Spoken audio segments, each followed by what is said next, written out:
country 161, the Marshall Islands. Let's go see what this country has on offer.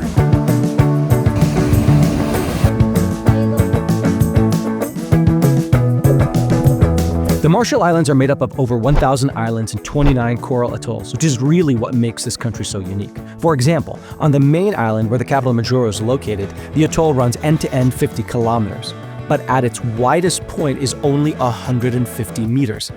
That felt almost claustrophobic, as you constantly see the ocean on either side of you all the time, as if you lived on a sandbar.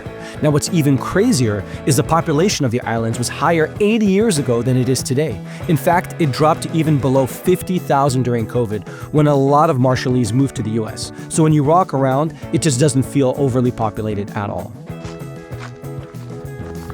That's one of the main staples in the country, breadfruit. And they have it with a lot of their main cuisine here on the island.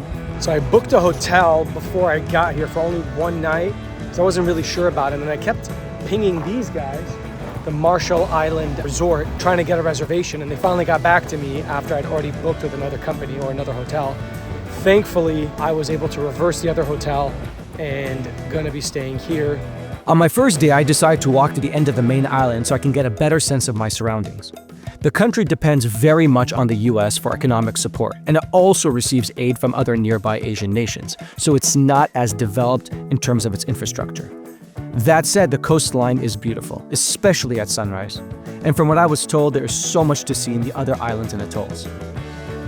While I was there, I was struggling to find good food and was surprised by the sheer amount of American comfort food in their supermarkets. It's like I never left the US. They've got everything here, exactly as if you're living right in the US. It's crazy. That said, I did find an amazing food truck that served great Japanese and Polynesian cuisine. So I was walking around the streets, getting hungry, and I see a food truck, and there's people outside, and it looks good. So I asked around, they've got a health certificate, everything looks kosher, so let's try the food. Poke, tuna, which is one this country gets some of the most tuna in the world. Rice, macaroni, as if you're right back in America. Let's see how good it is.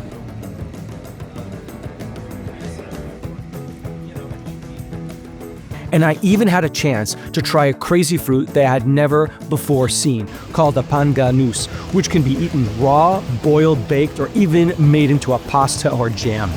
Whew, so much fiber. Not even coconut. Maybe like a papaya, mango. Not bad. Not bad.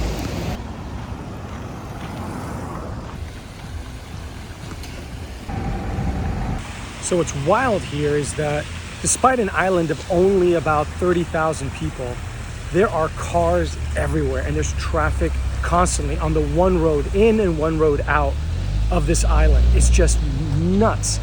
And given how much there is global warming that is directly impacting the Marshall Islands in terms of sea levels rising, and the highest point on these islands is only about 7 meters to 10 meters. What you have to just think about is like, why are they not just depending on public transportation?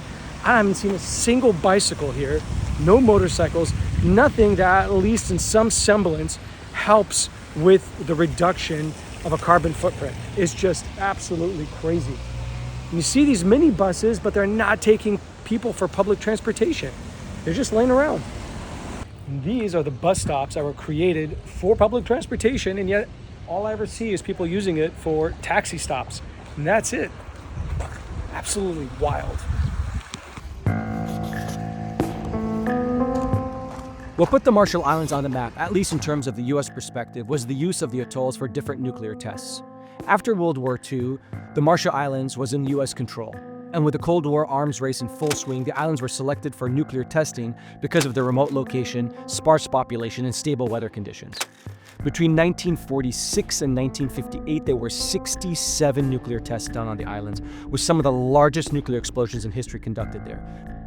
In fact, the largest ever test was 1,000 times more powerful than the atomic bomb dropped on Hiroshima, which took place on Bikini Atoll. Sadly, the fallout of these nuclear tests greatly impacted local populations who have a higher rate of cancer and other related ailments. While you can dive around Bikini Atoll, it's not advised to visit these islands because of lingering radioactivity. I had twice visited Hiroshima and even the Chernobyl reactor in Ukraine on past trips, and I've seen the devastation wrought by these weapons. So visiting the museum in the Marshall Islands and learning more about the effects of the nuclear testing really hit home, and I really hope one day nuclear weapons will be eradicated around the world. And right here, we are at the end of the road, the end and the final tip of Majuro on the opposite side of the island. And you can start seeing the island chain continue from here all the way down there. Unbelievable. And this is so indicative of an atoll. So I kind of wanted to check out some of the outer islands while I'm here in Majuro in the Marshall Islands, but trying to get to the islands is really, really difficult. There are very infrequent flights and they're not really that reliable. You can take boats, but even then they take a long time and those are not reliable. They run only on certain days. So if you really want to maximize your time in the Marshall Islands, you've got to come out here for a bit. At least, I would say, 10 days to 2 weeks to really be able to go out to the other islands. Obviously, some of the other islands do have some radiation issues. What I'm trying to hope to do is just kind of maximize my time right here in Majuro and in the main island here, and then maybe try to take a day trip to like an island that's, you know, really close by. I want to kind of maximize my time while I'm here, since I'm only here for a couple of days, and just, you know, kind of get to bed early, wake up early, and just kind of, you know, see what this place has on offer.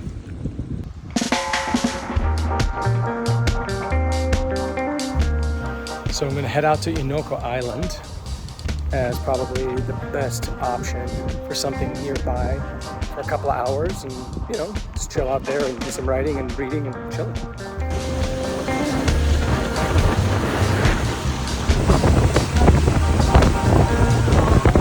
We're trying to investigate where there is literally a plane that's sunk right off the coast here, so let's go check it out.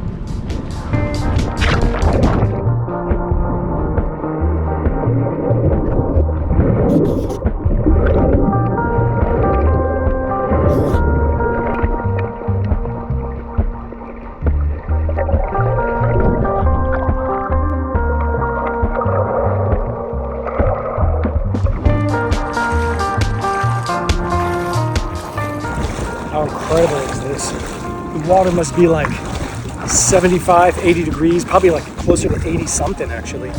Absolutely beautiful. The coral is pretty dead out here though. You can see how low the tide is. Over there in the distance is obviously the ocean side of the atoll.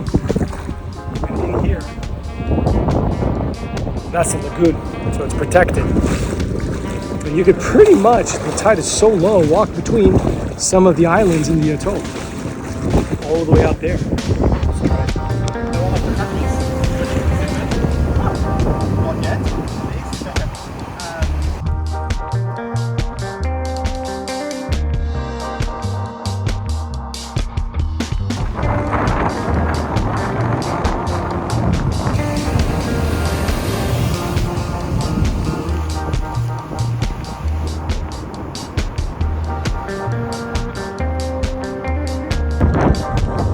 This is the highest point in Majuro. What a place to see a sunrise. In reality, I did not have enough time to really fully maximize the Marshall Islands. And the weather at times didn't help at all, which meant often I had to be in the hotel just chilling. And I even watched the US elections unfold. Truth is, you really need at least 2 weeks to get to the other islands to dive, explore, and get a sense of what this country offers, especially in terms of its growing tourist sector. That said, I'm glad I made the visit, as I met some very kind people, had some unique experiences, and made the most out of the time I had on the unique Marshall Islands. Well, I hope you enjoyed this mini tour of the Marshall Islands and got a bit of a sense of what you can see here in a couple of days. Now, there's 29 island groups in the Marshall Islands, so there's so much more to see and explore. So make sure to comment below of other places I should explore when I come back again. And if you like what you saw, please subscribe to this channel. Thank you for watching. Stay curious, and I look forward to seeing you on my next journey.